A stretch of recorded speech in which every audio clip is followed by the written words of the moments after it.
Hey guys welcome to my YouTube channel Unipic. आज की video में हम क्लास 9th का एक नया चैप्टर शुरू करने जा रहे हैं जिसका नाम है ग्रेविटेशन।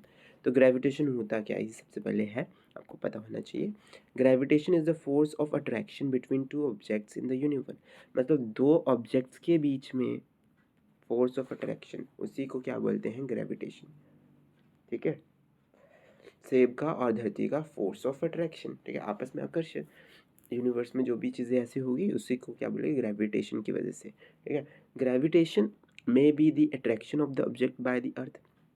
ग्रेविटेशन ऐसे भी हो सकती है कि अट्रैक्ट हो रही है ऑब्जेक्ट अर्थ द्वारा, अर्थ अट्रैक्ट कर रही है ऑब्जेक्ट को। जैसे कि if a body is dropped from a certain height it falls down due to the earth's gravity। तो ये एक एग्जांपल ही है कि अर्थ की ग्रेविटी के कारण, वो अट्रैक्शन के कारण ऑब्जेक्ट क्या है, उसके से अट्रैक्ट हो रहा है, वो नीचे गिरा है। जैसे कि एक सेब है या कोई भी ऑब्जेक्ट ड्रॉप हो रहा है कुछ हाइट से, तो वो नीचे की तरफ आ रहा है अर्थ की ग्रेविटी से, वो उसको खींच रहा है अट्रैक्शन के कारण। ठीक है, तो अब एक और है, if a body is thrown upward it reaches a certain height and then falls down due to the earth's gravity. तो कभी कभी हमने क्या करते हैं, बॉल को ऊपर की तरफ भी क्या करते हैं, फेंकते हैं।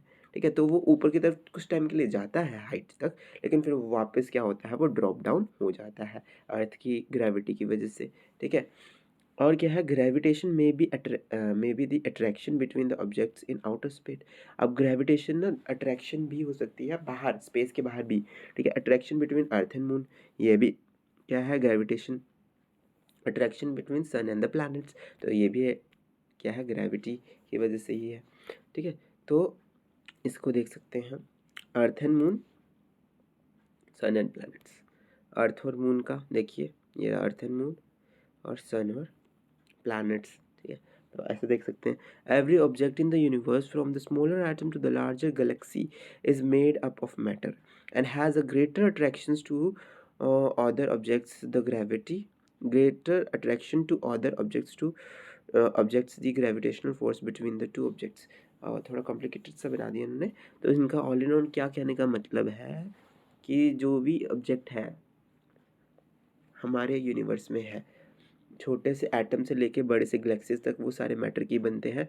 और जो बड़ा होगा उसका फोर्स अट्रैक्शन ज़्यादा होगा। ठीक है, इसलिए ये इसको ज़्यादा पुल कर पाते हैं, इसको पुल कर पाते हैं, मीन्स इसका अपना फोर्स ऑफ अट्रैक्शन है, इसका भी अपना फोर्स ऑफ अट्रैक्शन है, जिसकी वजह से ये आपस में क्या हो सकते हैं, जुड़ेंगे नहीं, मतलब इसका भी फोर्स ऑफ अट्रैक्शन होता है जैसे अर्थ का भी, इसका भी फोर्स ऑफ अट्रैक्शन होगा।